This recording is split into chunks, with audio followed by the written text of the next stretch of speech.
Hello and welcome to the Six Cells podcast. This is Mike Nicholson from Six Cells. Today I'm going to be speaking to Hamid Habib from Havas. Hamid, how are you? I'm very well. How are you? Good, very good, thank you. Thanks for coming in yellow and not orange. That's very much appreciated. We're very coordinated here. All yellow. Coldplay would be very pleased with you. Before we get started, just a big thank you to the team at Lumen Research for sponsoring this podcast. For those that don't know, Lumen Research are an eye-tracking technology company that are helping brands to plan, buy, optimize and measure towards real human attention. So big thanks to the team at Lumen and a big thanks to you, Hamid, for making the time to come and see us. Oh, my pleasure. What have you been up to today? Well, we've had intermediaries in this morning selling the virtues of our various agencies in the Havas network. So selling our wares. Selling our wares, okay. Interesting. And you've got some big news to share, I think. So I was going to ask you about your role at Havas and your career leading up to that, but there's something even more than that I think you want to share with us today. So the agency that I run is Havas Entertainment, which is a very culture-first agency. So we think of ourselves as a boutique agency backed by the power of the network. So we bring the tools and tech capabilities into it. We've been growing at a tremendous rate over the last couple of years, doubled in size last 2 years in a row. We have more clients coming to us asking us to put boots on the ground in other markets, and we've been doing that, but more and more we need to lean into the power of the network. We had two options. One was, do we create Havas Entertainment in all of these various markets that we want to operate in, or do we find part of the Havas network we can tap into? And actually our proposition and Arena's proposition aligns very beautifully together. So we are bringing back the Arena brand, but Arena 2.0 with a new flavour to it that I'm sure we'll talk about as we get into. So what's the full name now? The Arena? Arena will be just Arena. Okay. Yeah. Wow. Blast from the past. Blast from the past. But bigger and better. 2.0 at least, okay. So your career today then, so if you just give us a little bit of a potted history on how you got to today and then a little bit about your role at Arena Entertainment, or just Arena, sorry. Arena. So it's been a bit of an unusual journey. I started off doing a medical degree. I left and set up a nightclub. This is how all media starts, surely. From there was a lady who used to come to the club who ran a PR agency and asked me if I would go help her on a project they were doing, a big DJ culture exhibition in Manchester, which I did. Then she was like, do you want to help do more of that? Which I did. In the end, I went back to uni while I was doing the club and working on projects with her in PR to do a marketing degree. And from there, I got offered a job working client side in the marketing team at MTV. From there, staying in the Viacom family, I went to Nickelodeon, which is great because I was like, I don't want to go from MTV to Nickelodeon. Why would I want to work in kids' telly? But my boss was like, shut up, they're the cash cow of Viacom, making tons more money. Go and see what they have to say at least. Walked in, the marketing bedroom was a kid's bedroom. I had my interview sat on a couple of bean bags, toys everywhere. I was like, okay, this was meant for me. Yeah, exactly. So 5 years client side there, and then I was approached by Zenith to go and work in media, and I said, look, I've worked across two client side roles. I love my creative agencies. When my media agencies come and present to me, I'm either like asleep or I can't remember what's going on. I've lost all enthusiasm for anything anyone's saying. And they went, you might just be perfect for this job. And so this was the early days of creative solutions teams and strategy teams. They said, we're going to bring a creative director in, two strategists, two designers. We've got an amazing client list. You've got carte blanche. Go and do great stuff. And I was like, well, this is the KPI. Go and do great stuff. Like, yeah. So I went there. By whose measure? Yeah, that was great. Yeah. But I didn't realise when I started, they used to call it the place where ideas go to die. Oh. And so we turned it around from that to winning Agency of the Year, winning Cannes Lions. And I thought I'll do a couple of years here and then go back client side. And I have not looked back since. So I've done stints at Publicis, Omnicom. I have been at Havas now for 3.5 years, where, like I say, we set up a division that is focused solely on clients who, our filter is, do they live in culture? So do people actually give a shit about that brand? And if they do, and they want to do more exciting work, but they want the tools and tech that comes from a big network, then we bring those two things together for them, because there's great boutique agencies that do culture really well. There's great big network agencies that do the tools and tech really well. We don't think anyone does those things together as well as we do, if I could say that. But, absolutely. With our results talk for themselves at the moment. Yeah. And what sort of clients do you work with at the moment? So we've got a great client list. So Martens, Bumble, Sega, Penguin, Bethesda. I'm trying to remember who else. But across the Studio Canal, across the film, TV, gaming, arts, broader sort of culture spectrum, we've got a pretty, an enviable client list. And the sort of people that we have in the agency we really double down on the hire for attitude, train for skill. There's loads of planners out there. There's loads of buyers out there. We try and get people who are as vested in the category as our clients are. And then it's easy to train someone to be a media planner or buyer. Yeah, do you know what? That's exactly my philosophy, and I was talking to somebody about this before. I said, always attitude first, because exactly what you just said there. And in fact, I think I said it exactly the same way as you said it as well. In fact, I hired somebody that used to work at Havas at Six Sales, the lovely Jo Gregory. If she's listening, I doubt it. She's left to go into teaching, but she just had the right attitude. She didn't know what we did yet, but she didn't need to, because she'd learned that because she had the right attitude. I couldn't agree more. I mean, I genuinely, and we really sort of make an effort to go. We obviously have specific types of roles that we want to hire people for, but if I meet someone who I think is amazing and has great potential, I'll bring them in and build around them. So we have a team of great people, not necessarily the exact person for that exact shaped hole that we want to find. And it brings new dynamics and new thinking. And I know it's slightly unusual, but actually, if you operate that way, it makes so much more sense. So that's really interesting. So you talked about the big processes and tech and stuff that lives in a big agency, and maybe there's the more off the beaten track boutique agencies, and you try and blend the two things together. So does your division tend to have less process and more autonomy for each person within a rough framework, or is it still very process driven? What does that look like? I mean, one of the first things that I did, oh my God, I don't even know if I can say this. One of the first things I did when I arrived was just, we're throwing the planning process out the window. We have a process. That process has fluidity and flexibility around it. So we don't brand it, we don't name it. I don't think clients give a shit about that. They just want you to get to good work, and they want to know the journey works for you and works for them. So we flex it depending on the different clients, different categories. Are they a portfolio client? Are they a single brand client?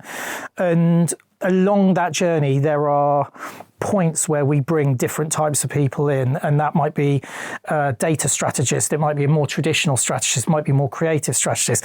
We more and more audience architects who dip into the client's first party data and unify that with what we have access to. But what's an audience architect? Well, this is I know, sorry, I apologise, because I keep taking the piss out of people because we, like in our industry, for giving things stupid names. Yeah. The audience architect, and we have done that, exactly that, and here we are.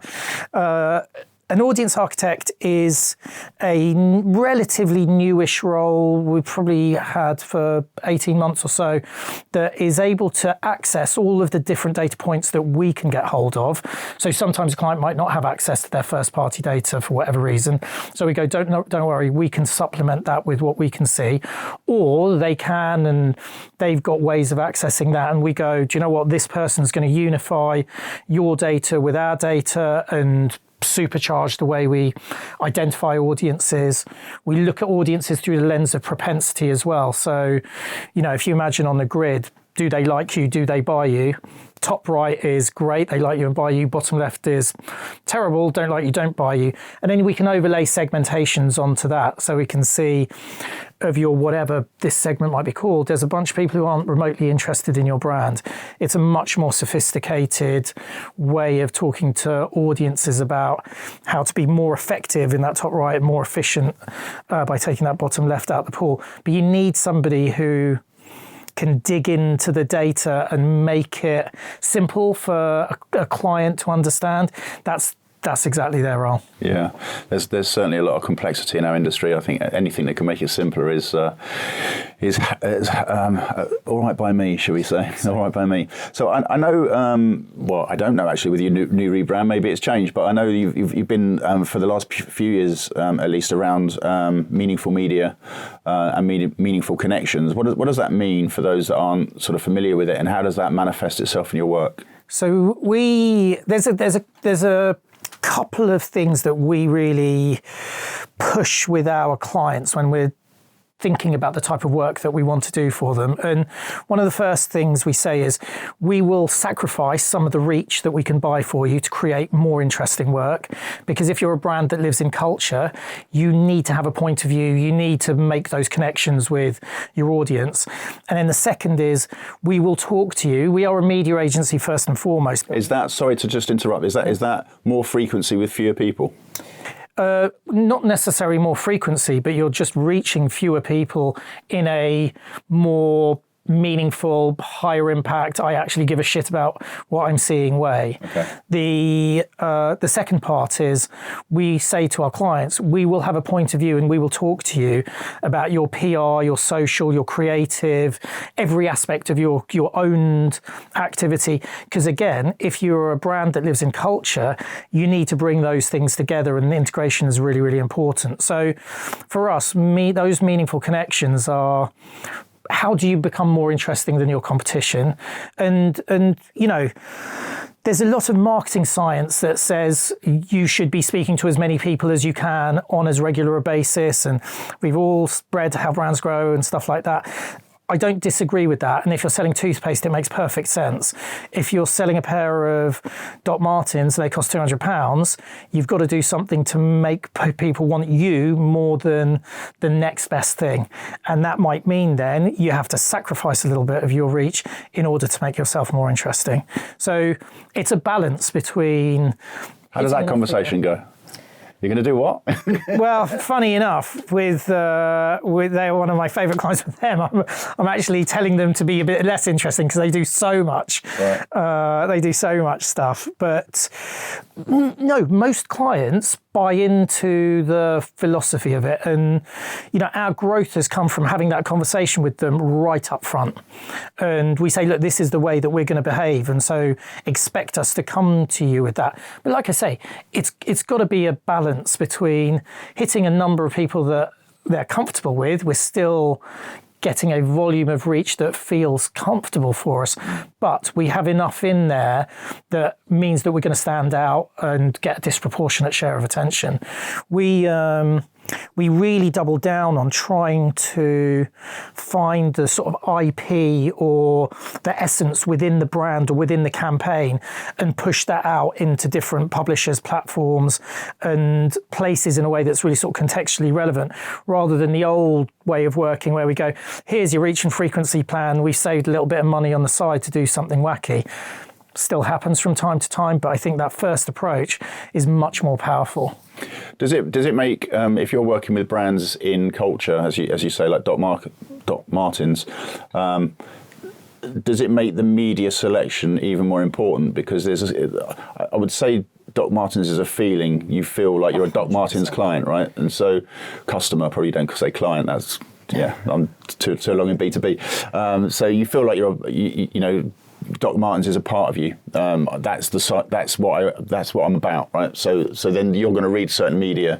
It might be, I don't know what it might be. It might be around music. It might be around fashion. I don't know. But like, does it make the spray and pray reach and frequency argument that you just, you know, eloquently said that you don't do so much anymore? It's not necessarily about as maximum reach. Does it make it even more important with a brand like that you're seen in the right places? Yeah, you know, whether it's a Sega or Doc Martens or Bumble or, you know, any of these types of clients, you're using propensity to make sure that when you get that bedrock of reach and frequency, you're going after the highest likely to convert audiences.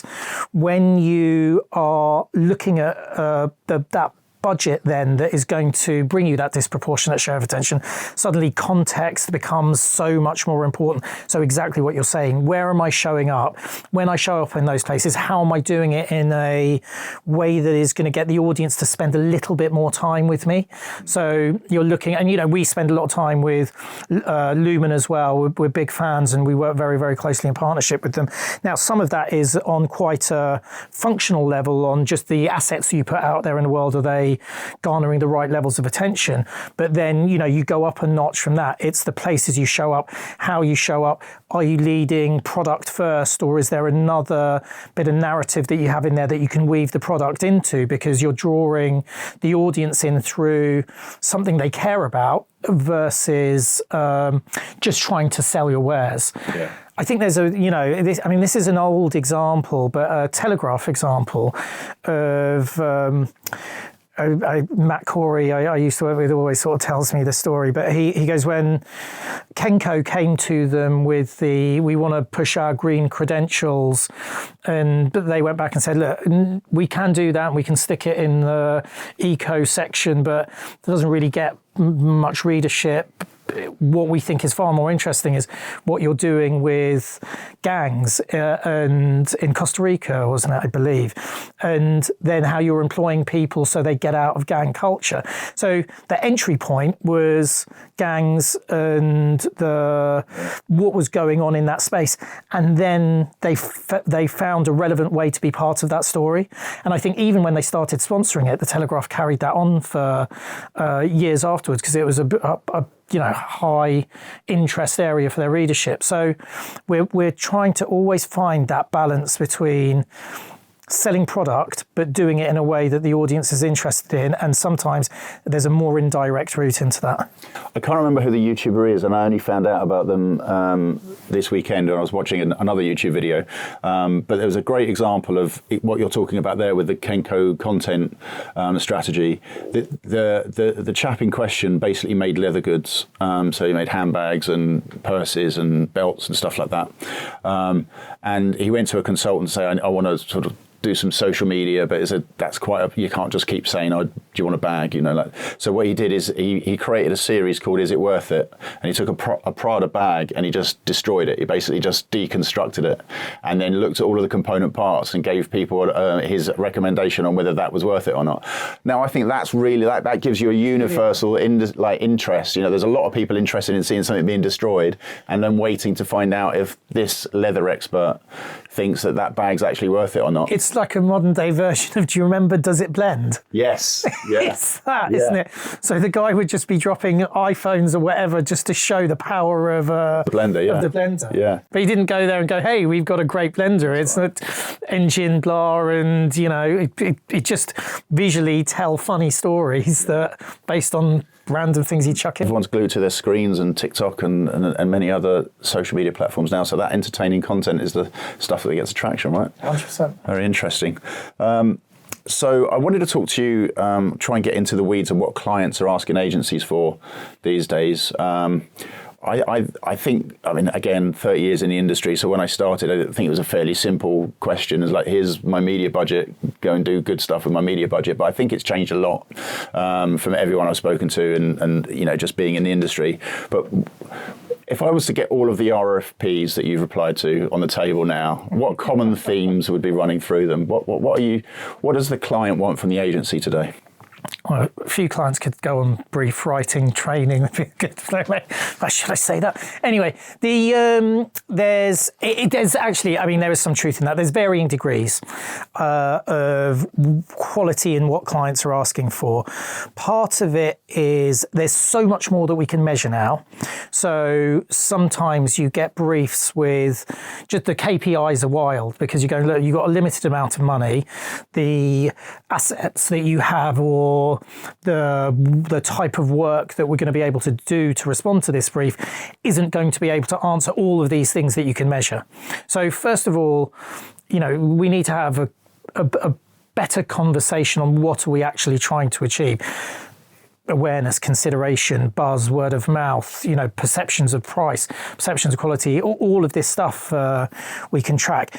But once you sort of get beyond that and you've got a decent brief, I think the more sophisticated clients are asking us to help drive integration across the various parts of the ecosystem that they can operate in, because it's getting more and more complex. And so at a practical level, that might look like, so I've got my Meta dashboard and I'm doing that over there, and I've got TikTok over here, and I've got my DSP that's over here buying all of my, I just need to make sense of how all of this comes together. Well, that is just on a buying pure media perspective. So, so we build dashboards for all of our clients just as part of the course, just so they can see all of that information in one place. Okay. That work that I talked to you about, the way that we buy media across digital platforms and publishers, we have a platform called Converged, which takes that propensity audience, and then you've got one source of audience truth that buys into all of those different platforms.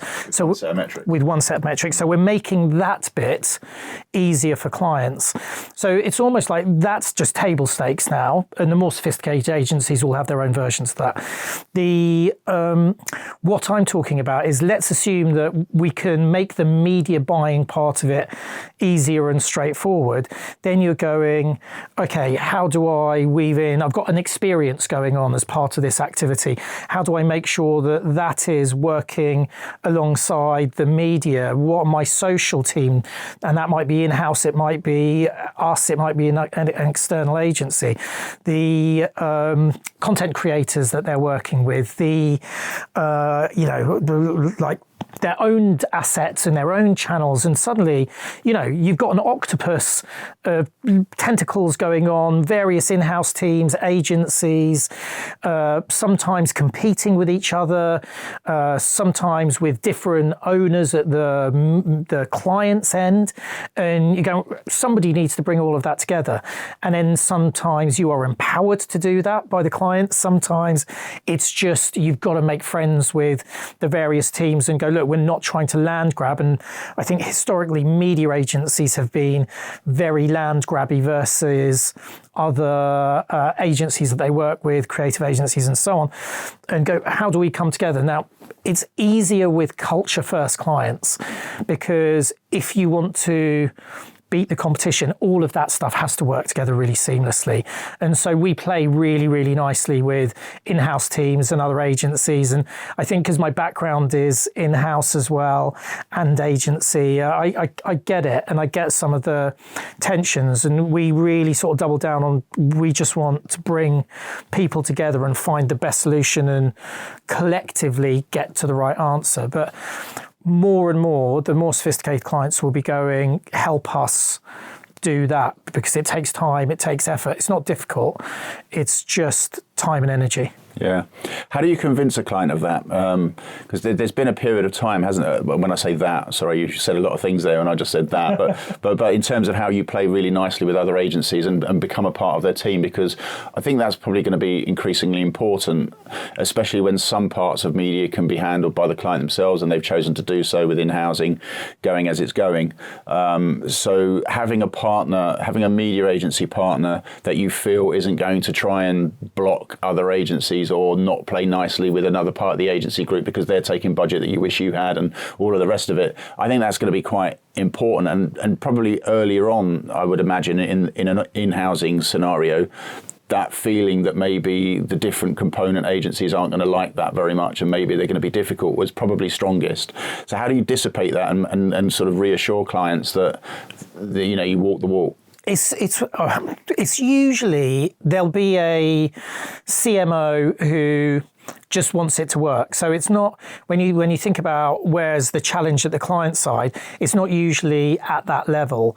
It's then you get department heads who are either going, I'm trying to protect my own space, or even before you get to that, there's the media agency and the creative agency who have to come together, because one of those two is usually going to be the strategic lead. Yeah. And you need to be working hand in glove, because if the creative and media aren't working together, then you're up shit creek before you've started. So that's got to be the first joining of minds.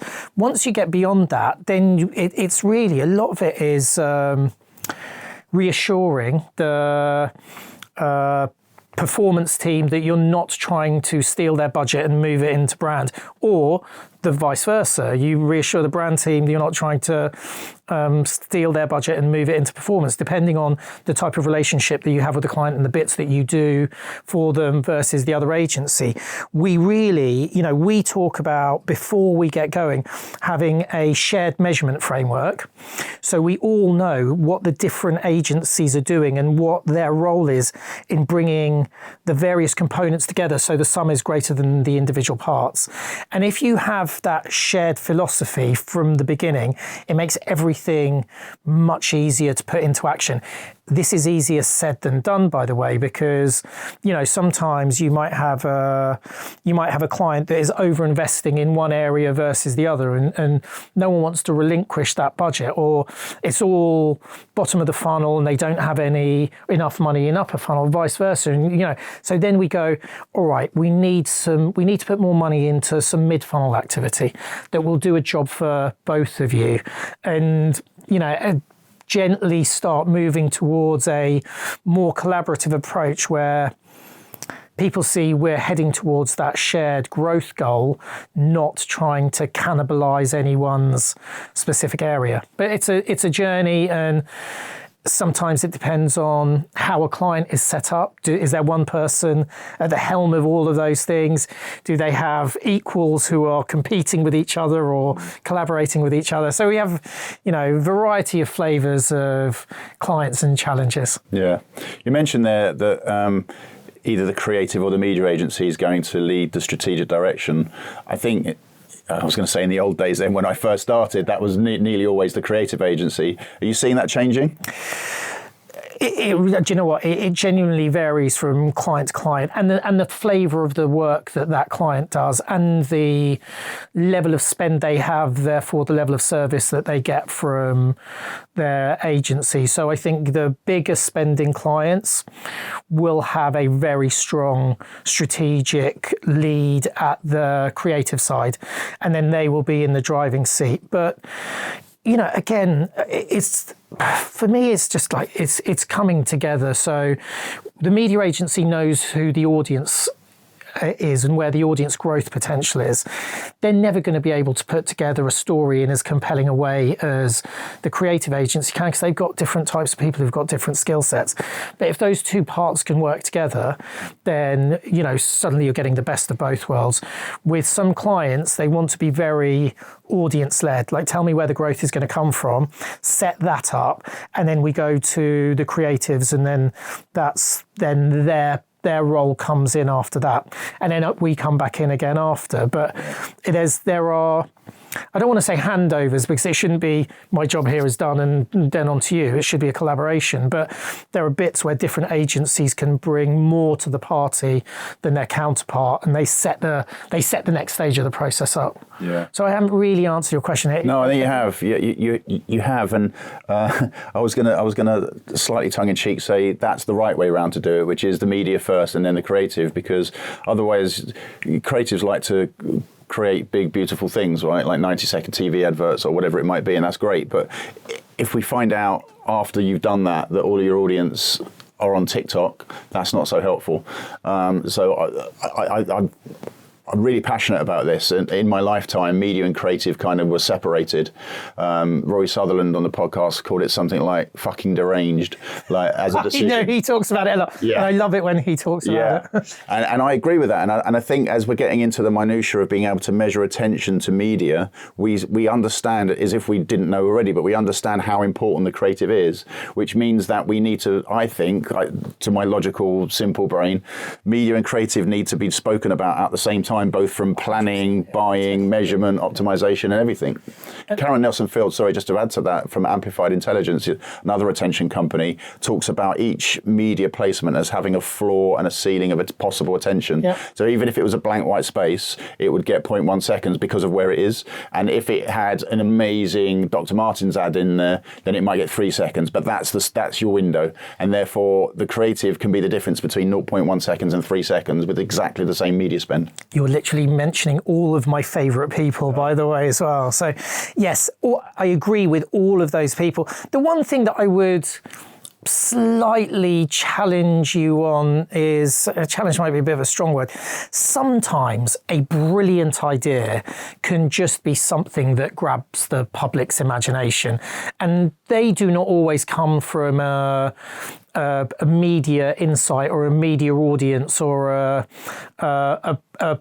setup that a media agency can do.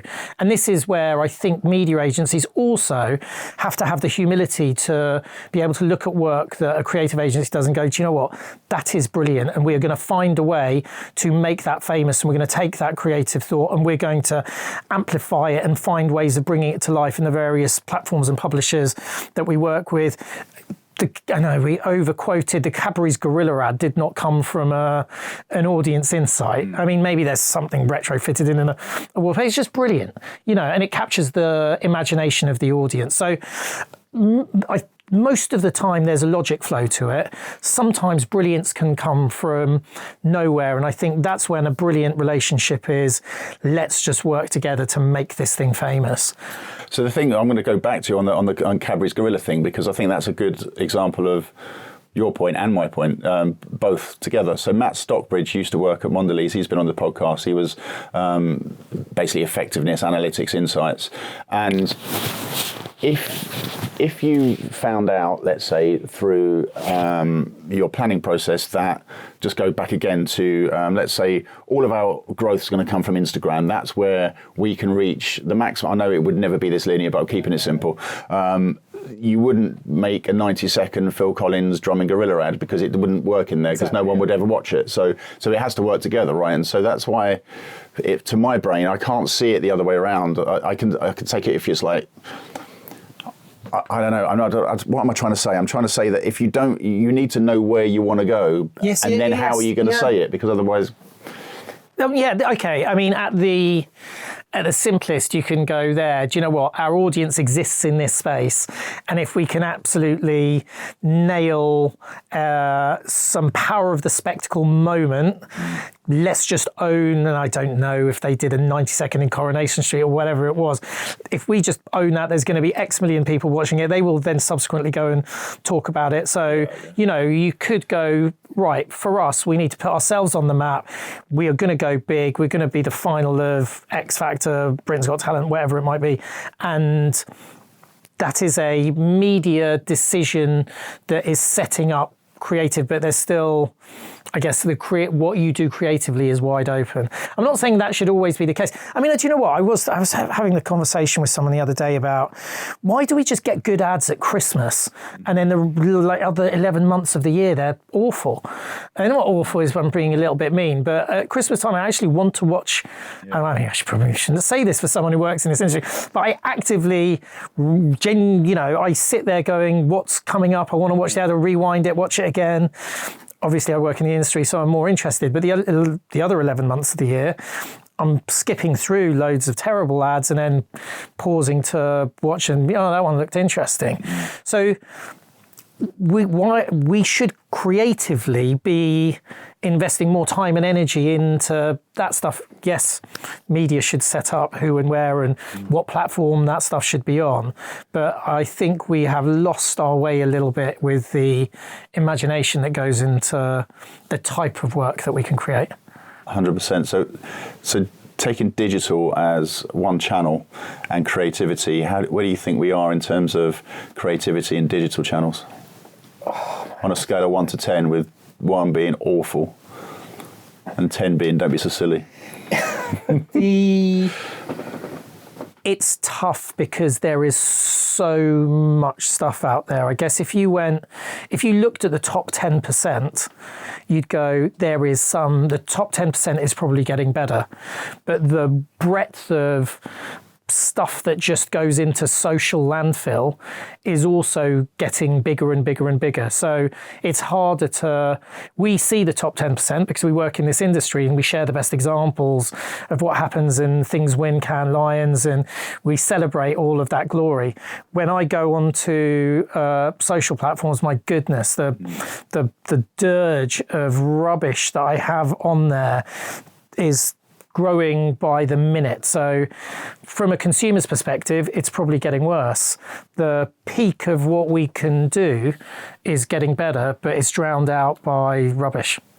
Yeah, and I would definitely agree with that. Do you think that that's in part because media and creative work completely away from each other? You have a creative agency within your agency, right? So we have Havas London, who are sort of traditional creative agent, uncommon now in our group, but we have Havas Play as well, which is a creative solutions plus team, but they do everything from sports sponsorship to media partnerships to creative to social, to so the full kind of gamut of all of everything that you'd consider to be non-spot and space. Yeah. That ecosystem they would cover. So I think there are a plethora of smaller agencies that just make stuff, and it's getting easier and cheaper and quicker to make stuff for a client or for yourself and push it out into the world. We've got some out of home that we're going to take a picture of the agency underneath a big site in Leicester Square for our agency, the arena launch, and we were trying to come up with a line for after an hour of just talking about this. We were like, why are we trying to do this? There's a reason why clients pay creative agencies and copywriters vast amounts of money to come up with something high quality and catchy that really works in that environment, in that moment, etc., etc.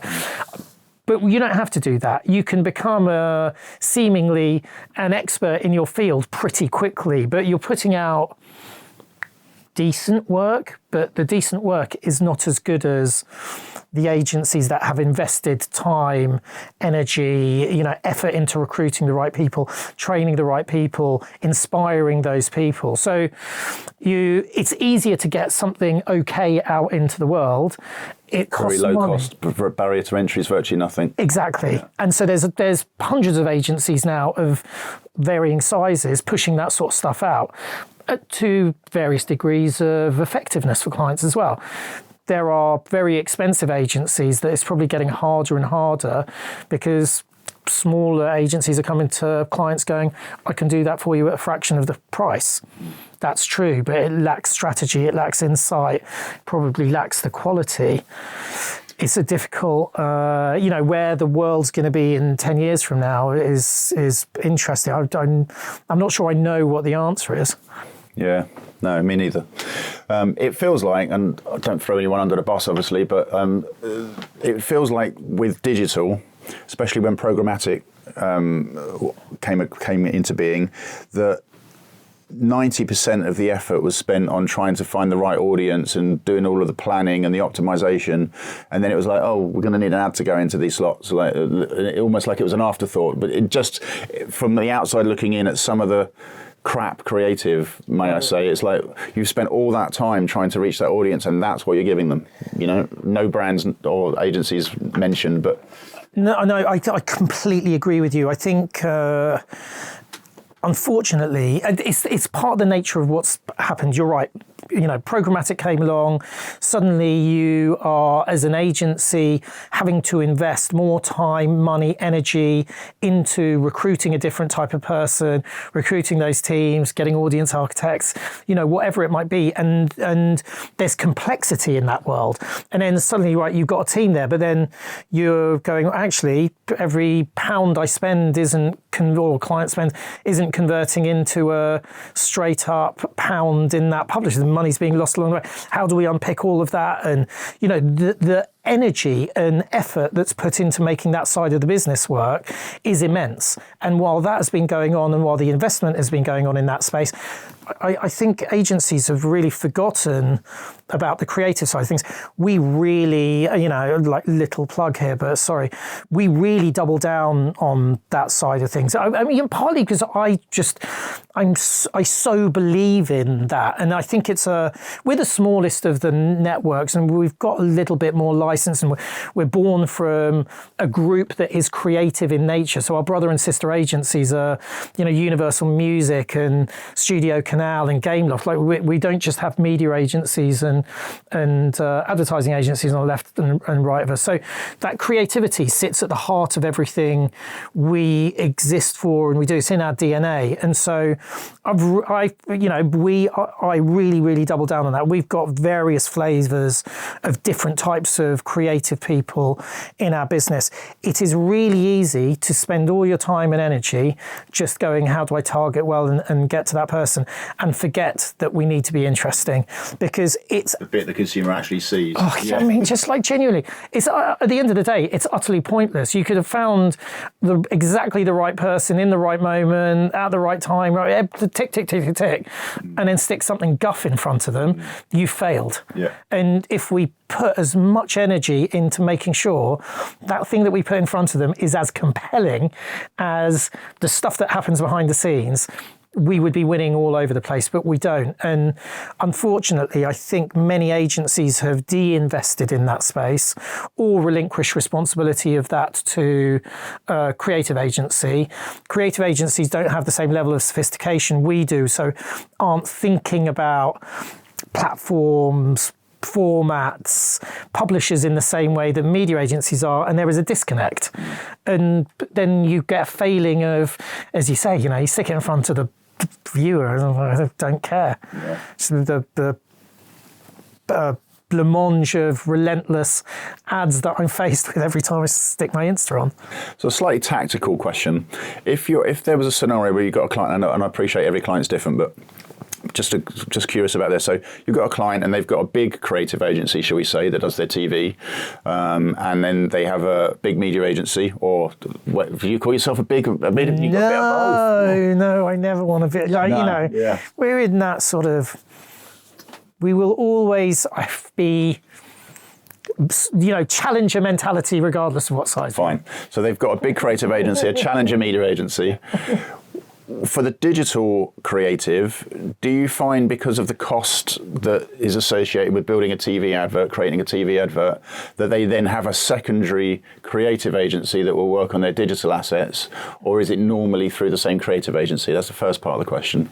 So, okay, it depends on where that creative is going. So it might be, you might have the TV ad that is reformatted for programmatic. But is that done within the main agency that create the TV within ad? the main agency. Is. Okay. But you might also have social assets that won't go up to TV, but they will go across a whole plethora of different platforms and publishers. So it's kind of, the start point might be different. And if the start point is up there, we spend a lot of time going, all right, you have to, it shouldn't just be a case of repurposing that asset. You need to think about the experience on TikTok is different to the experience on Insta, is different to the experience on a connected TV or linear TV or whatever that might be. So should that asset be exactly the same, or how are we thinking about your create? Now, sometimes you just have that 30-second creative that's reformatted for those different platforms. That's not always the best route to take. At the beginning of the process, you want to be having the conversation and go, how do we want to behave on the various platforms? We have quite a lot of clients who they start from the other end. And so they are thinking digital first, and the digital first then goes to connected TV, which is still TV, but it's almost started at the other end. Does that make sense? Yeah. They're not going, what's our 90-second TV creative and then reformatting it. Yeah. They're going, what's our digital creative and how does that show up on the various platforms and places we want to put it? Okay. So challenger agencies, I was thinking of how you could call it. So if a challenger agency has decided these are all of the different digital websites, social platform stuff we're going to use, do you then literally just send to whoever's running the creative a list of format requirements and then they put that together for you? Yes. And we then, then the various bits of trafficking and everything will be done. But we spend a lot of time with our clients, either in-house teams or agencies, bringing them into our office and going, let's review all of the assets that we've created, how well they performed, look at some of the Lumen work we do, and then look at what some of the best in class is for our category and go, right, what could we be doing differently? And you know what? It's really hard because you try and apply rules to it, but sometimes something's just more interesting than another piece of creative because the talent in it, because the nature of the energy of that piece of creative. There are certain rules of engagement that you should follow. However, sometimes something just captures the imagination a little bit more. It's hard to pinpoint the magic source that made that what it is. But we're always trying to get better and upskill the creative so they're thinking about what works in different platforms and with different publishers. So it's in the back of their mind as they are doing their creative work. Okay. I've just realised I've kept you long over time. Have you? It feels like it's been 0 time. I know, it's flown by, which is normally a good sign. It means it's quite interesting. In the most positive way. Time flies when you're having fun, right? Hamid, thank you so much for your time. Really appreciate it. Pleasure. Really it's been an absolute pleasure. Please come on again. Wear orange next time, please. We don't do yellow here. Well, we do, actually. I mean, look, my favourite colour's red. My wife's yellow. We started the company together. You know, yellow and red together, that's orange. So you're half right. I try. Thank you so much. Thanks for being on the podcast. Really appreciate it. Thank you very much for having me.